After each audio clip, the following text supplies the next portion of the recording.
शंकर यादव गोपालगंज पठानपट्टी के गंगा कैसेट के माध्यम से अपने भोजपुरिया भाई सब के नमस्कार बा। यही कंपनी के माध्यम से कहानी सुगवा सुगनिया हम प्रस्तुत करे जा रहे बनी। बहुत अच्छा कहानी बा, अपने सबके बहुत अच्छा लगी। जय हे मैया विष्णु देवी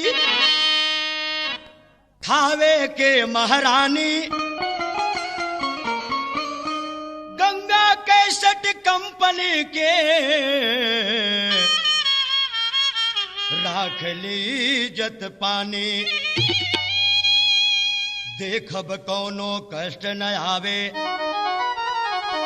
और कौनो हलकानी, कहे अक्षय बरि रामा शंकर के राखब शान भवानी। तो ली पहले सुनिए एगो भक्ति में गीत बा। हरि जी काहे रउआ केहू के हर साइले, आ केहू के डहकाइले ना।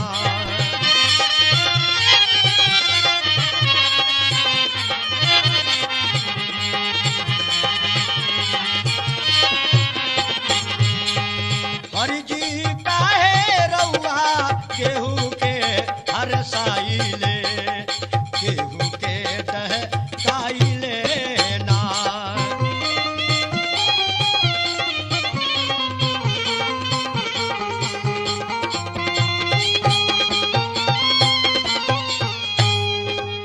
रउआ अपन माया फैलौनी, जुआ पासा खेल खिलौनी।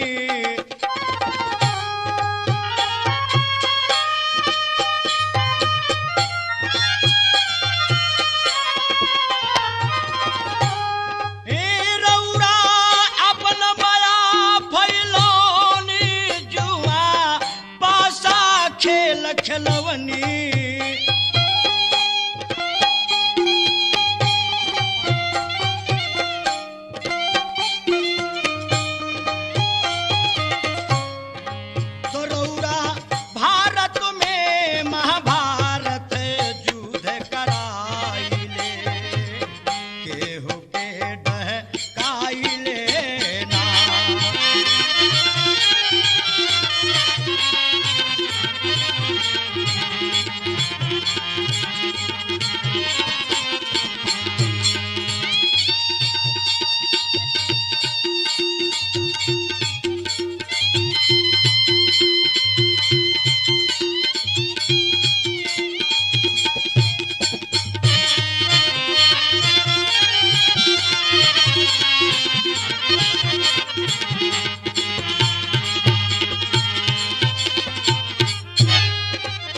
जल में गज के ग्राह पकड़ ले, गज राउर नाम पुकर ले।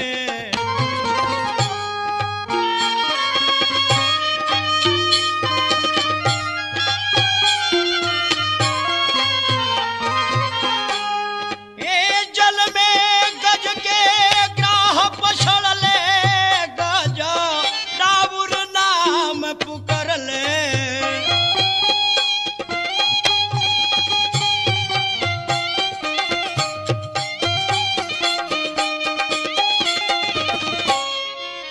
गज के प्राण बचवनी, ग्राह के मारे मुआइले, केहू के डहकाइले ना।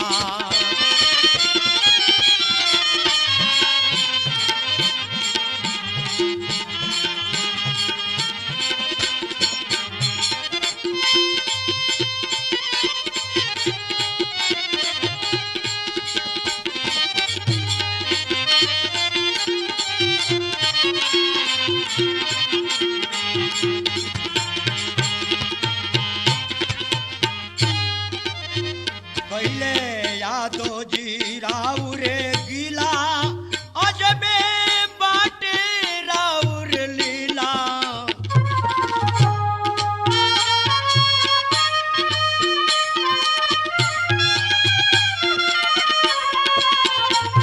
ए कैले यादो जी राउर गीला बाटे अजबे राउर लीला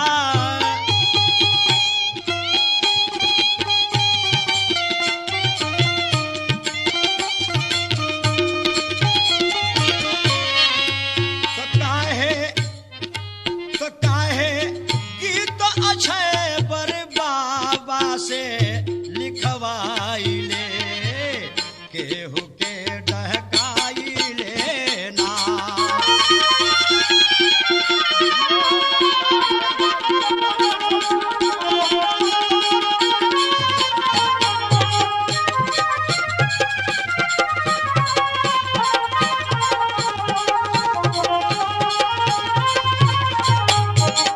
कहे कि दया छै पर बाबा से लिखवाई ले केहू के डहकाई ले ना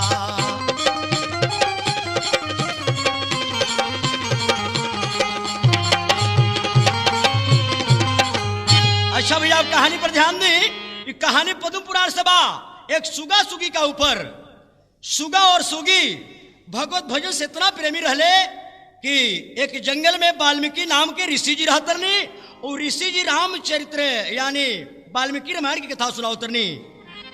भगवान राम के जन्म मातेश्वरी सीता के जन्म और राम विवाह ओह जंगल में बाबा के सिवा और पशु पक्षी के सिवा दोसर केहू न रहे।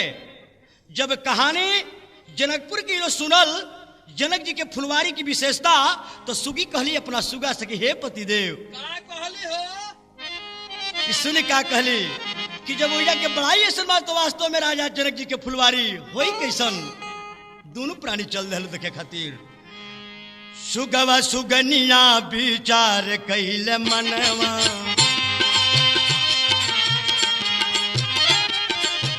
सुगवा सुगनिया विचार कैल मनवा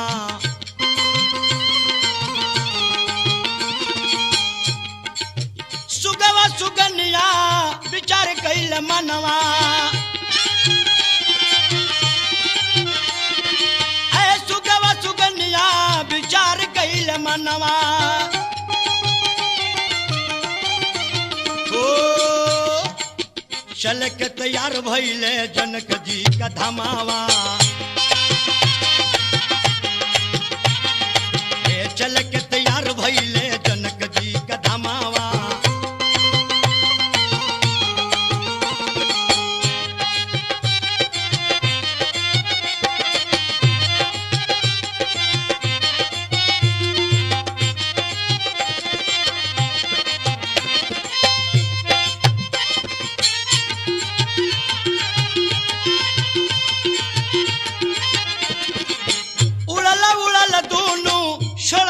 बनवा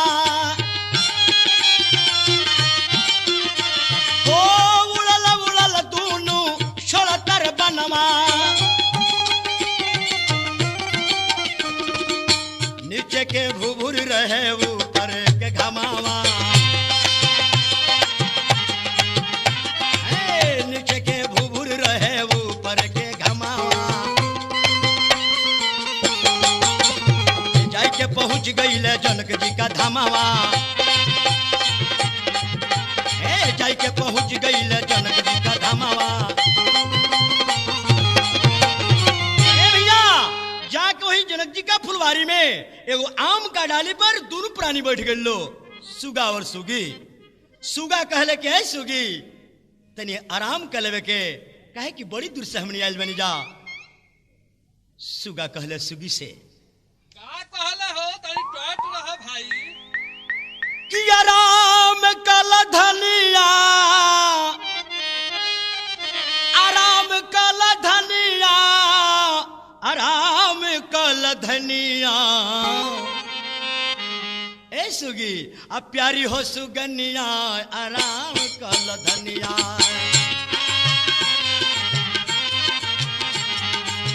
प्यारी हो सुगनिया आराम कल धनिया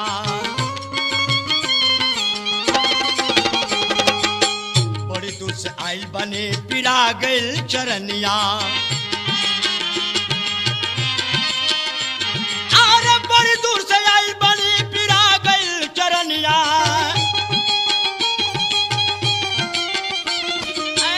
कहे तू न गतर गतर कहे तू न गतर गतर टूटता बदनिया या राम कल धनिया प्यारी हो सुगनिया या राम कल धनिया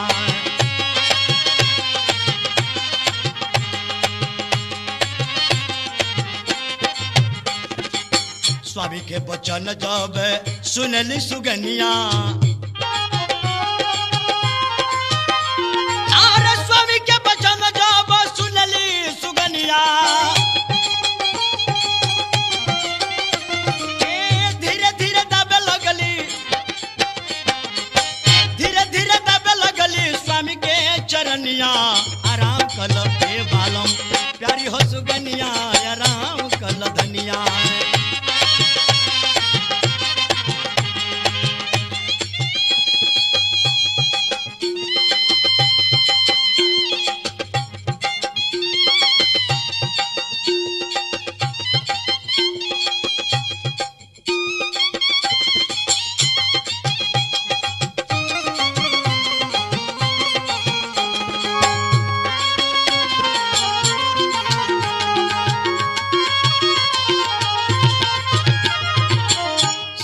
बड़ी रबड़ी के स्थान बा सुगी कहली कि बुझाता कि कौन बहेलिया के लगावल फुलवारी हो कि जौना के देख के या से जाए के मन नखे करत सुगा कहले कि हाँ केहू बहेलिया ना हो बुझाता कि महाराज जनक जी के फुलवारी हो कहे कि राजधानी लौकत देखो दे राजा जनक जी के हवे राजधनिया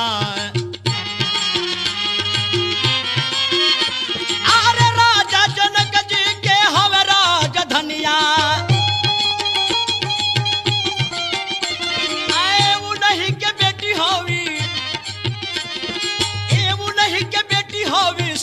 जी बबुनिया आराम कल धनिया प्यारी हो सुगनिया आराम कल धनिया प्यारी हो सुगनिया आराम कल धनिया प्यारी हो सुगनिया आराम कल धनिया भैया सुगा सुगी जब आपस में यह बात वार्तालाप करते रहे लो तो वास्तव में सीता मैया कुछ सहेली लोग के साथ में फुलवरिया में खेलत तरली जब देखली कि आवाज ऐसा सुंदर अमृत भरी बाणी कहां से आ रहल बा ऊपर जब ध्यान धरी थे आम का डाल पर सुगा सुगी वापस में बतियावत रहे लो सीता कहली कि हा तारनु के अमृत भरी बाणी से हमार समुद्र रूपी कान ने भरत सुगवा से भाई के नाता लगौली आ सुगियों से भाभी के नाता लगा के आ दोनों के अपना दोनों हाथ पर बैठा लेली आ सीता मैया पूछो तारी अरे फिर से सुनाव आपन बोली का कहला सुगना अपना जुबान से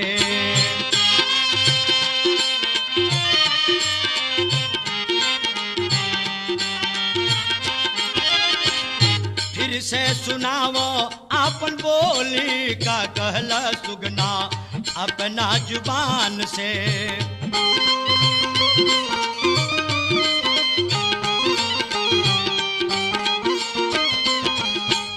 सुन तोरी बोलिया रे लागे लगोलिया जैसे चैतवा में कुह के कोयलिया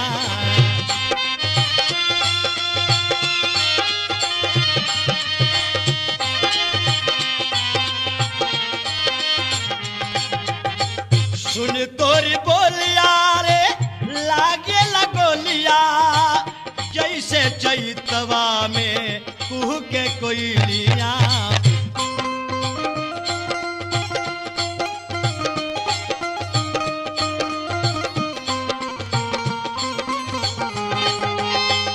बोलिया लगेला जैसे गोली का कहला सुगना अपना जुबान से।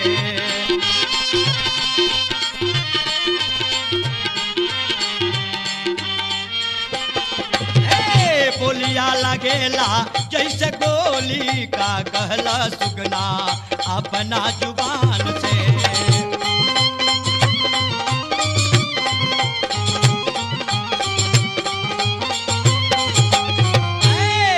सुगा सुगी भगवान राम के जन्म, माई सीता के जन्म अब परस्पर दोनों आदमी के विवाह की लीला सुना दे हल्लो। मातेश्वरी सीता जब बात सुनली तो कहली कि हा तारन का अमृत भरी बाणी से हमार समुद्र रूपी कान देखे भरत। फिर कथा के सुनाओ लोनी कि कहाँ से सुन के लोगेन। सुगा कहले कि ऐ सीता हमने के गांव में जना बाबा वानी यानी जंगल में जहाँ जेकर देह रहला वो घर रहला। कहले कि बाबा एक कथा के सुनौले बानी। ए सीता अब हमने के जाए दो, ऐ सीता जाए दो। जब 2-3 बार कहले सुगा तो सीता के दाहिना हाथ पर जो सुगा बैठे रहले सीता माता कहले कि जा। उड़ गई ले आये न सीता जी सुगिया के आचर ओढ़ा देली। सीता जी सुगिया के आचर ओढ़ा देली। सीता जी सुगिया के आचर ओढ़ा देली। ओ सीता जी सुगिया के आचर ओढ़ा देली। छोड़ब न तहरा के क्रिया धरा देली। छोड़ब न तहरा के क्रिया धरा देली। छोड़ब न तहरा के क्रिया धरा देली। और क्या हो?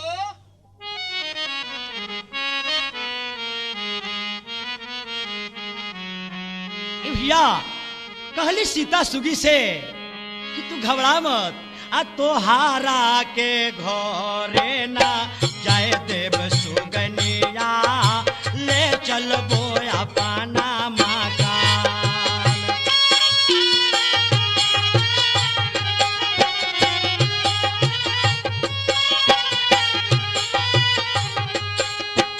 सोनावा के पिंजरा में तोहके राखबी, तोहरे में रखबो परान।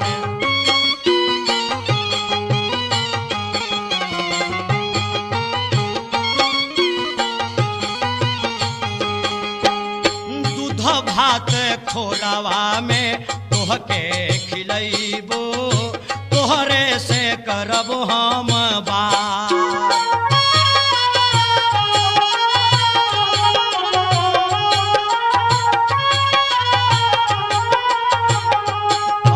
तोहारा के घरे ना जाए देव सुगनिया। ले चलबो अपना मकान।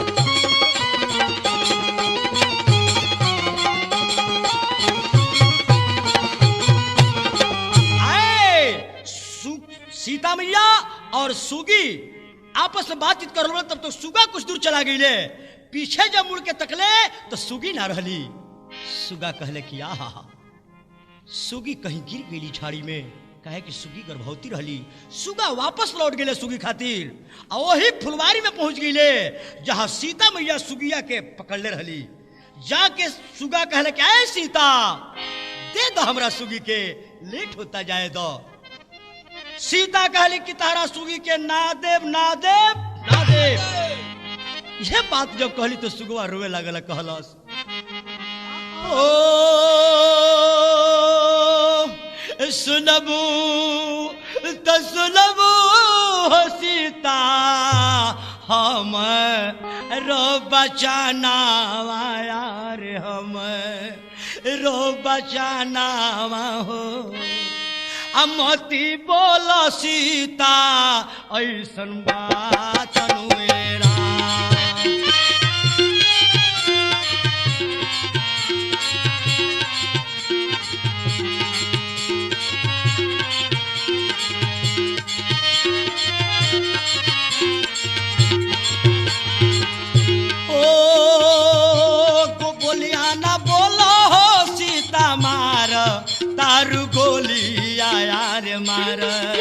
तारू गोलिया हो सुगवा रोवे लागल पुका फारन ये राम।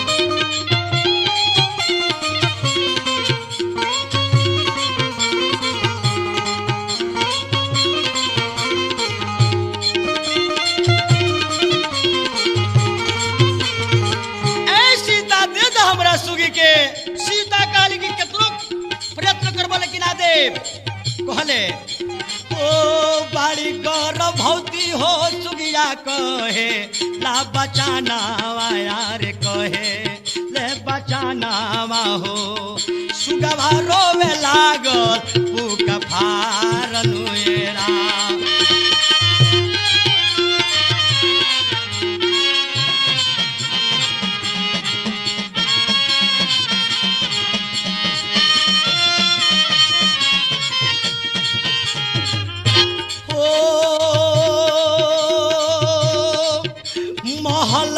सुखवा हो सीता नाहे तू करबो नाहे तू करबो पति से छोड़ावल जाई साधन ये राम।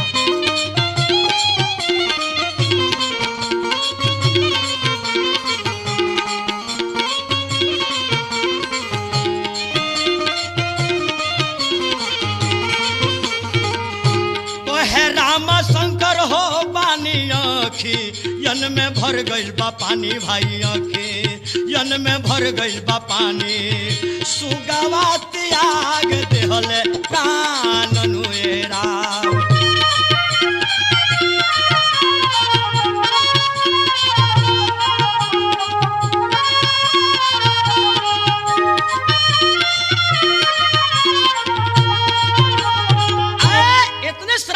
सुगा प्राण त्याग दहले सुगी जब देखली सीता जी के हाथ में से तो कहली कि हाय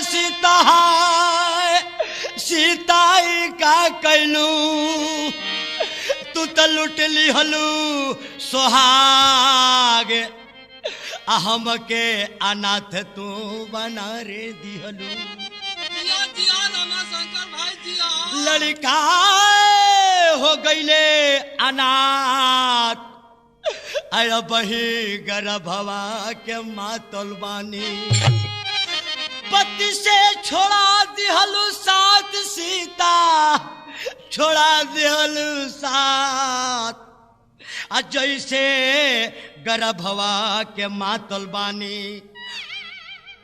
तोहरो होई इहे हाल दर दर के ठोकर हम खिया देव सीता सुगियो दे देहली शराप आयतने त कही के सुगियो मर गई।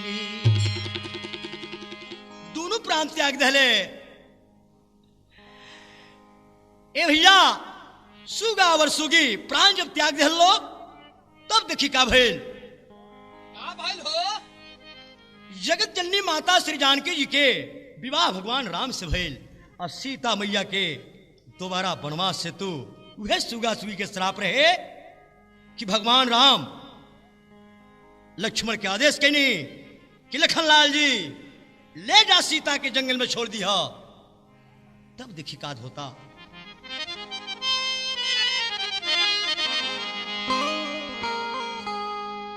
लक्ष्मण जी घोड़ा खुले अस्तबल से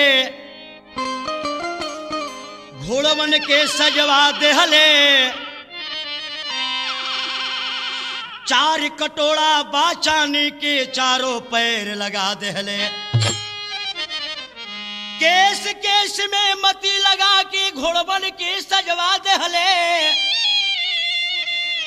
अरे घोड़वन के सजवा के बबुआ रथवा में जुटा देहले माता माता कह के लक्ष्मण जी माई सीता के बोलवले मैया के बोलवा के लखन जी ए रथवा पर बैठवले। अब देखियो जैसे चलता रो कैसे घना घोर जंगल में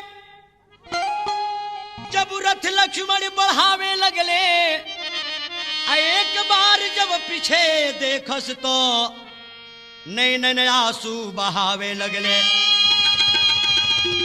सारा पीतम्बर लोट से भीग रहे लखनलाल जी के। सीता माता कहली के बबुआ अरे काहे रोवतानी, काहे बैठल बानी, रौड़ा मनवा मार बबुआ जी।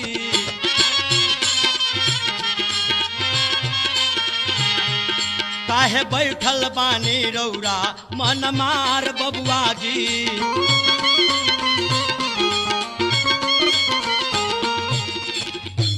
काहे बैठल बानी रौड़ा मनवा मार बबुआ जी।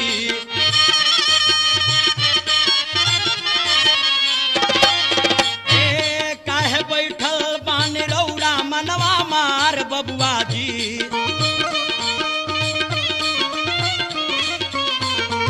काहे नैनावा से गिरो तार लोर बबुआ जी।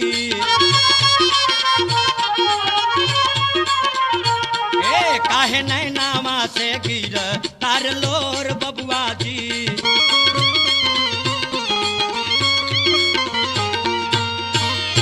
लखनलाल जी काहे आँख से आंसू गिर रहल बा, बात का हो? लक्ष्मण जी कहले कि माता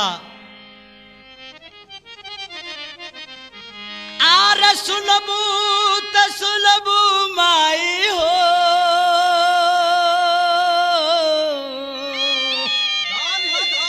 हमरो बचानावा के। सुन मैया दरी कर ध्यान जी। भैया के हुकुम सुन के अरे कापेला बदानावा से, नैनवा से गिरो तारे लोर जी। कहले लखनलाल जी कि जहिया लंका में शक्ति बाण मरले रहे, मेघनाद वही लगले कहे नमुआ धले कि भैया के हुकुमवा हो सुन के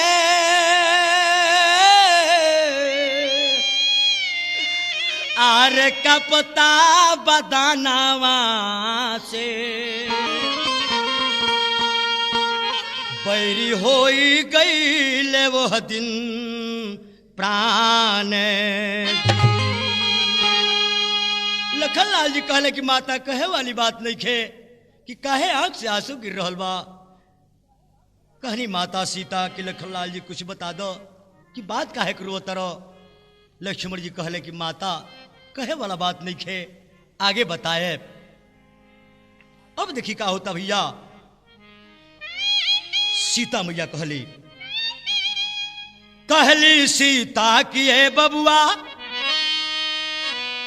हम ना जायब वन में, दाल में कुछ काला मालूम होता, पिछल बा तहरा मन में।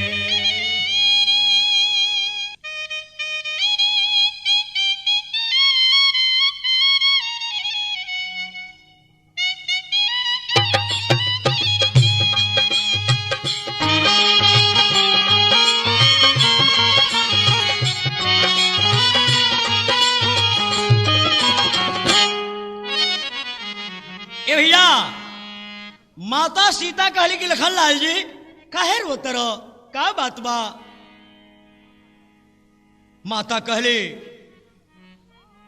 कि बबुआ सुनो हमर बात, आ तोहरे खानदान के राजा शिव रहले, रखले पंछी के प्राण, आ तोहरे खानदान के हरिश्चंद्र रहले, सेवले मरघट मसान, सेवले मरघट मसान, अयोध्या के लाज पानी राख ले। बबुआ सुनहा मर बात ओही तो खानदान के हो के रोवता रो गिरता है नया सुधार। कहले कि बबुआ कहे रोवता रो। लक्ष्मण जी कहले कि भैया कैसन आदेश बा। शब्द रूपी बर्छी से भैया बेच देले बड़े आदेश देले बड़े किले चल के गंगा जी में स्नान तरह करावे के बा। सीता मैया कहली कि कहीं ना गंगा जी लौकतरी ना कहीं साध महात्मा लौकता हमने के स्नान कोई कहा जाई। तब तक रात घना घोर जंगल में पहुंच गई। रात हो रोक देले और रथ से उतार देले। कहले कि भैया का आदेश बा तारा के हम छोड़ के जा रहल बनी। आर सुलतारी यो तले बचालावा अनयल भरिया वेलाएरा।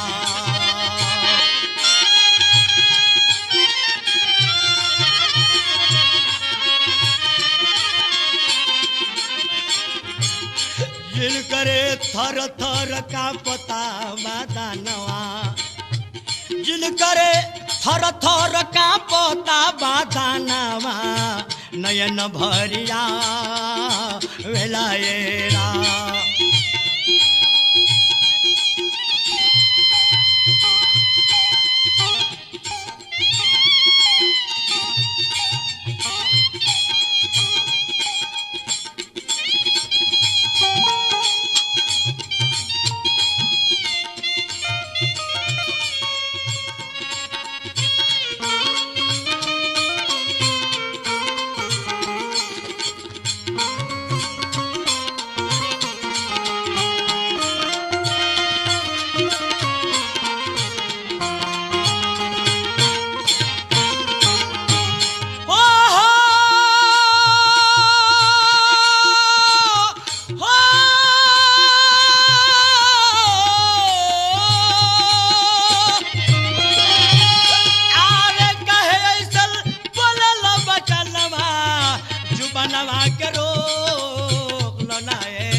नक्षत्र लगल में हमार जन्म भइल। आरे कवल लगल मोर जनमवा तो भागो हमर ली खेलएरा।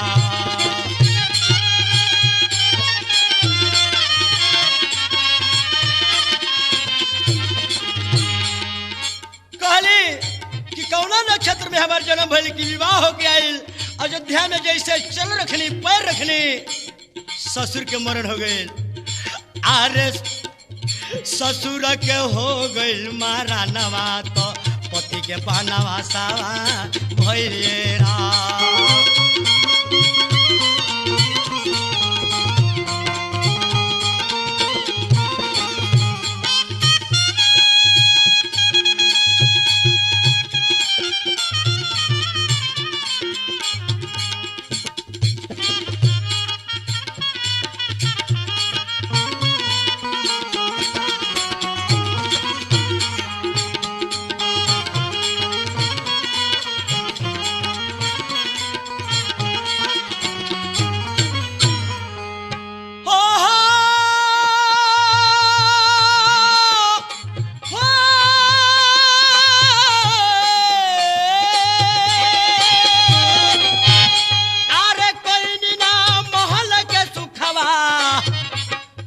पति के संग हाथवा छुटलेरा।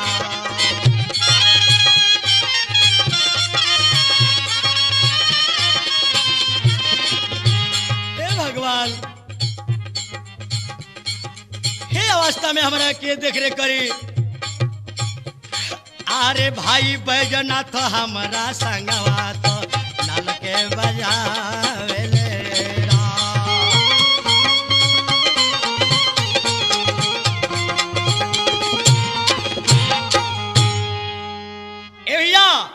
इहे बात तुझे कह के रोतरी कि अब हम केकरा आलम पर जिए। और लक्ष्मण जी जा रहल बड़े, देखी माता लक्ष्मण जी के रथ के तरफ ताकतरी। और जब तक ले रथ लक्ष्मण के अलव के लजी सीता ताकेली चिहार रथ भैले आँखिया के ओझल जी सीता गिरस मुरुछा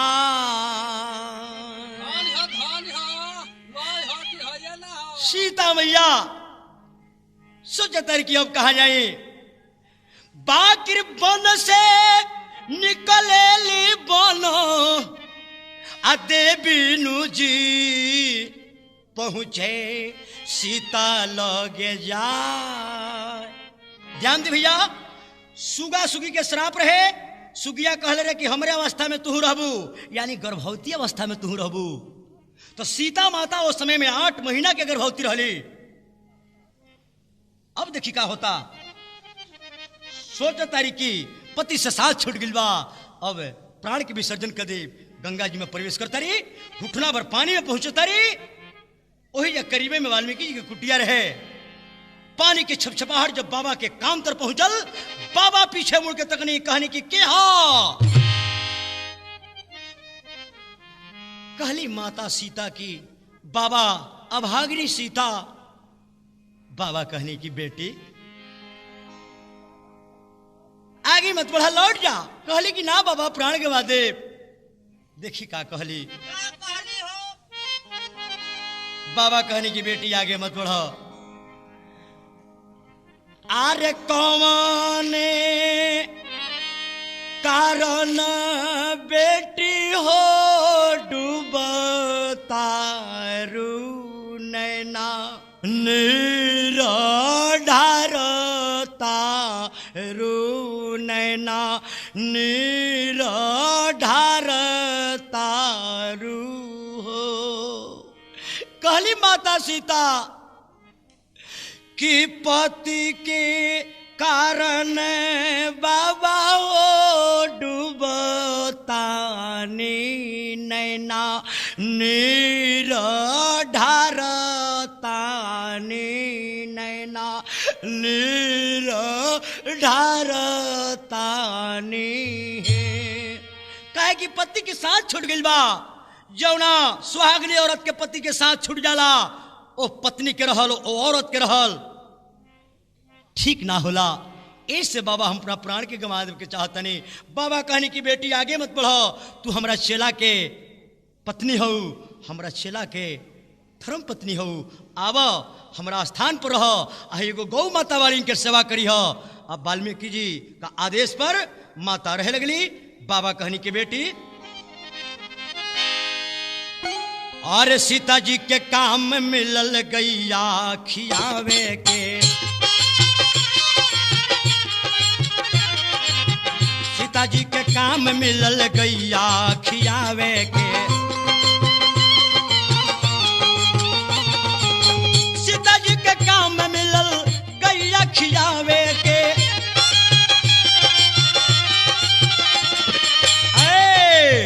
दूध दुहवावे के भोगवा लगावे के।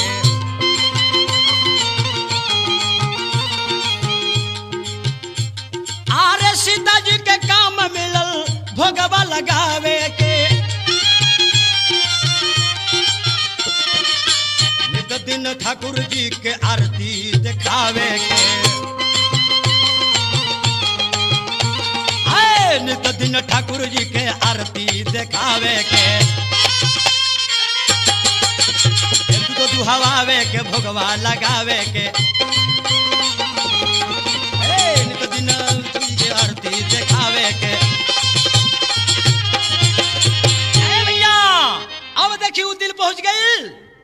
महीना 9वां एक दिन सवेरे वाल्मीकि जी के कुटिया गह गह करता, बाबा के पैर हुआ नहीं खे।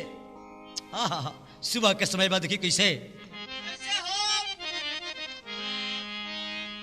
आरे बाबा का कुटिया पर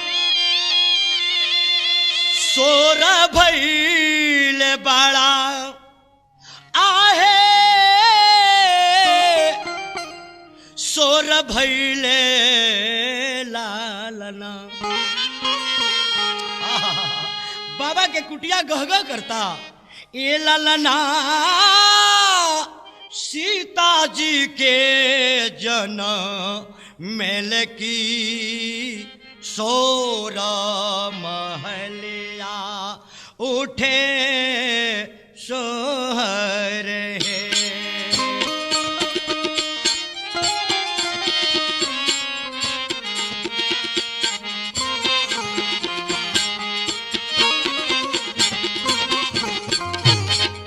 ललना सीता जी के जन्म की सोर महलिया उठे सोहर है।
सीता जिया सरफी तो सीता जिया सरफी नु है ललना।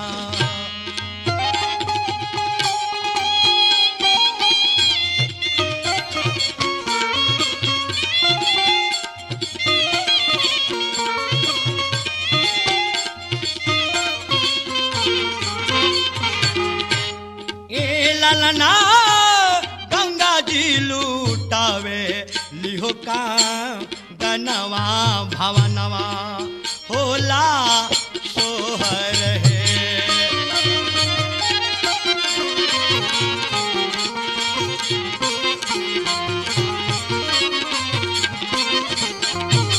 अरे रोवतारी हो सीता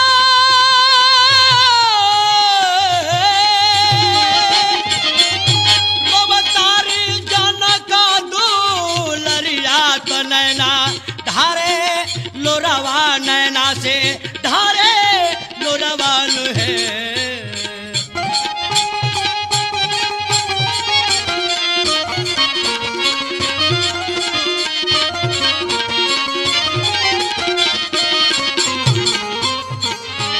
ए ललना थर थर कापता होबा दनवा बचनवा नहीं आवे लहे।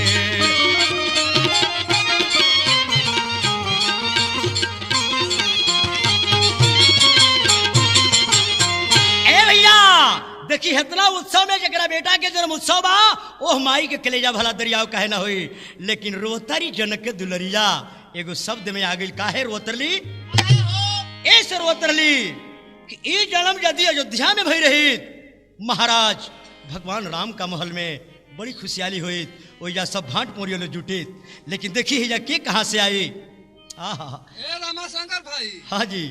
गंगा कैसेट तो बड़ा नाम कोइले बा, बड़ा एकर साउंड बिहार में खाली एकरे कैसेट सुनाता हो। कमाल बा गंगा कैसेट के कमाल हो भैया। अच्छा भैया देखी बाबा ये बात जान गई नी कि बेटी सीता का घर याद पड़लवा, ऐसे सब जानवर लोग के बाबा आदेश देनी। अब तनी जानवर लोग के कमाल देखी के काबन क्या होता। धरती के हुलसल जियरा गंगा जी अइली हो नियरा।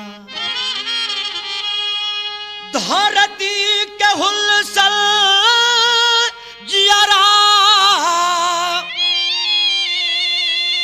गंगा कैसे पहुँच गइल नियरा। गंगा जी अइली हो नियरा।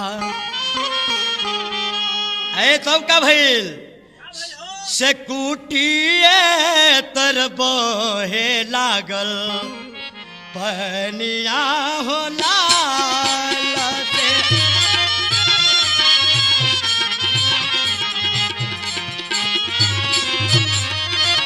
से कुटिए तर बहे लागल पनिया हो लाल।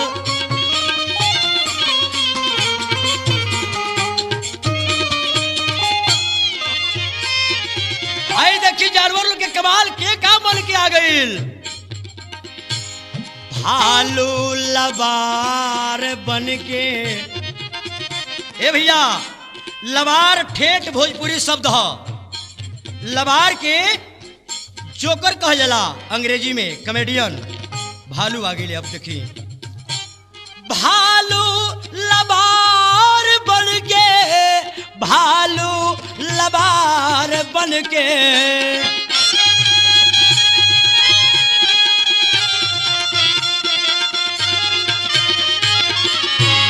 कोयलर हो जमीनिया भाई कोयलर हो जमीनिया से सौरली पे आ गईली माता जगत जननी सीता जी के सौरी घर लिपे खातिर से सौरली पे आ गईली न दुनिया हो लाल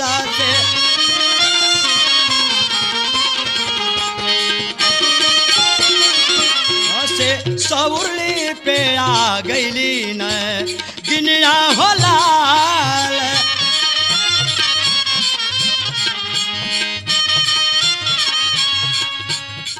देखिए भैया के का बन के आवता।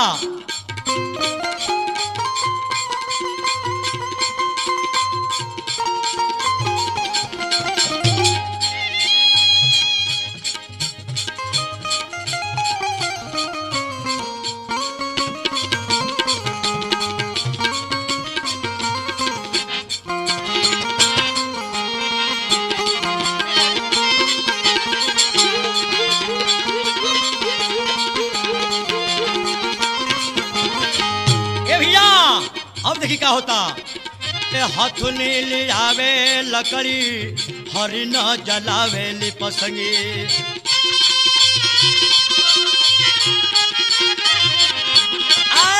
हथुनी लियावे लकड़ी हथुनी लियावे लकड़ी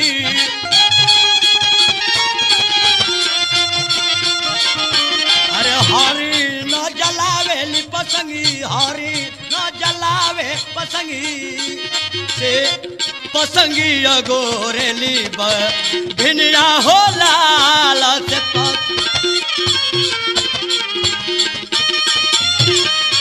से पसंगी अगोरेली भिनिया हो लाल।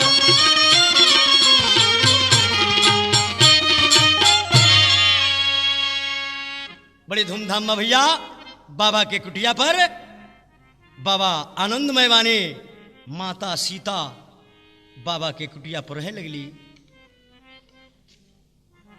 अब देखिए बाबा एक और सोहर भेजा।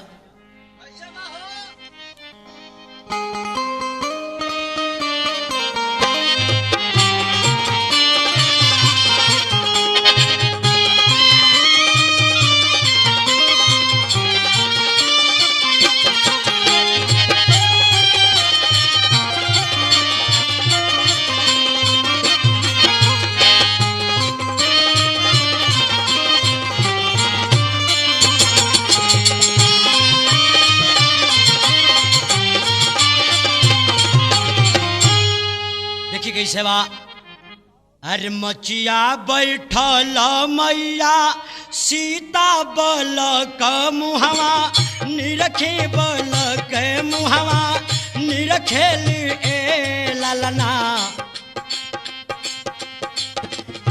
ए लालना मोर बाबू प्राण के धार नयन बीचे राख बिहे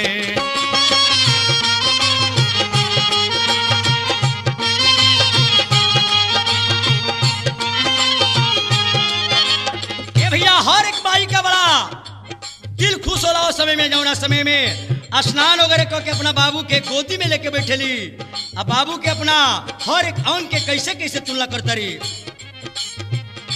ए लालना मोर बाबू प्राण के धार नयन बीचे राख बिहे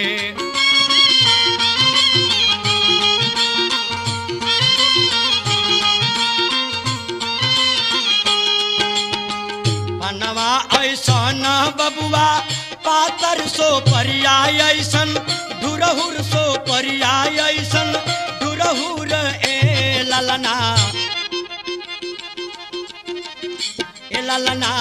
फुलवा ऐसन सुकु मार नयन बीचे राख बिहे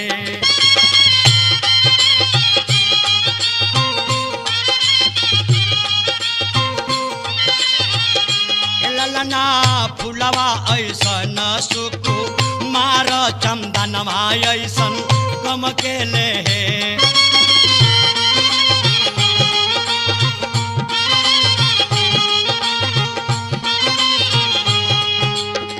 यादव रामा शंकर गावेले गा के सु नावेले गा के सु नावेले हे लालना लालना बाबा अक्षयवर झमरा साथक गीत नावेले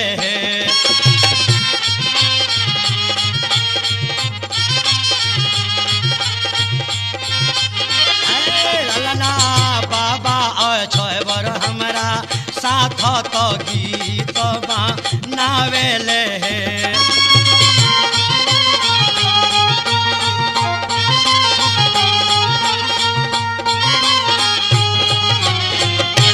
अच्छा भैया अब सुने बबुआ के कैसे जगत जननी माता खिला रहल बड़ी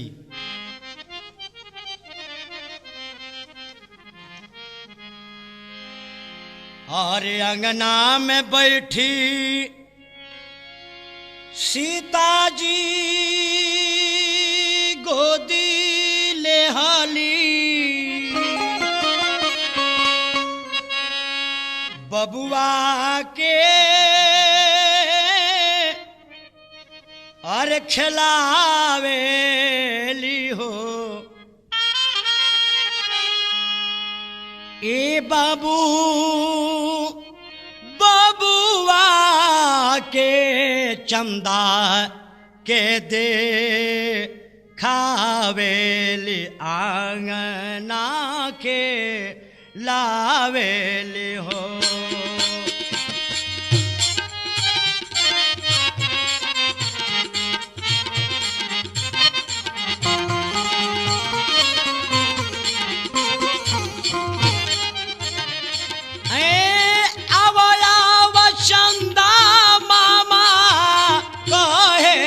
बबुआ केरी झावेली बबुआ केरी झावेली है बाबू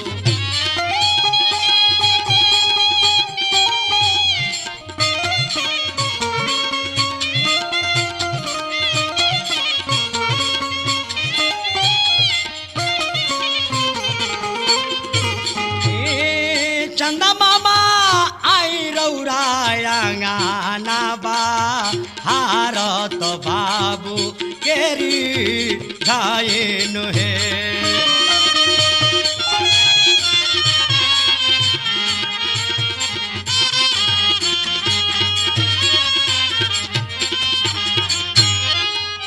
चंदा मामा आई आई आई मोरा अंगनात बाबू के खेलायन है।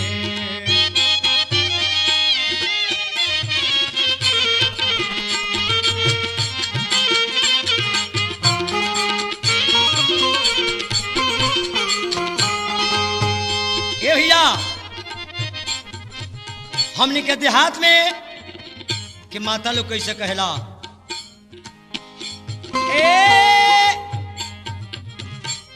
दिल्ली से पापा तोहरो आवेले आई केवू तोरेले आई केवू तोरेले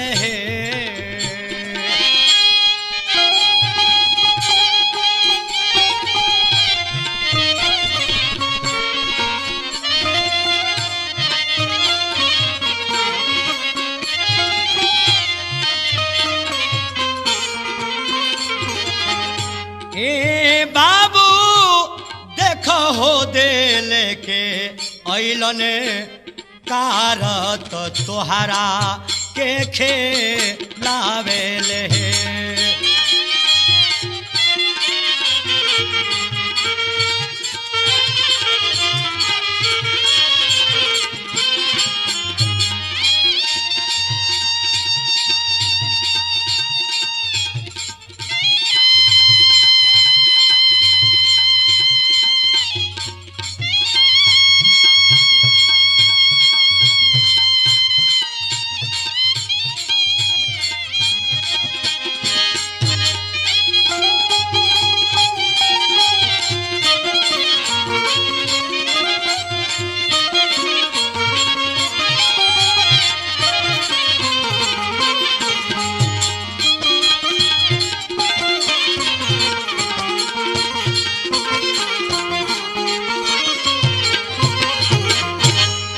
अच्छा भैया एक कहानी की दूसरा भाग गंगे कैसेट के माध्यम से दूसरा कैसेट में सुनने के मिली।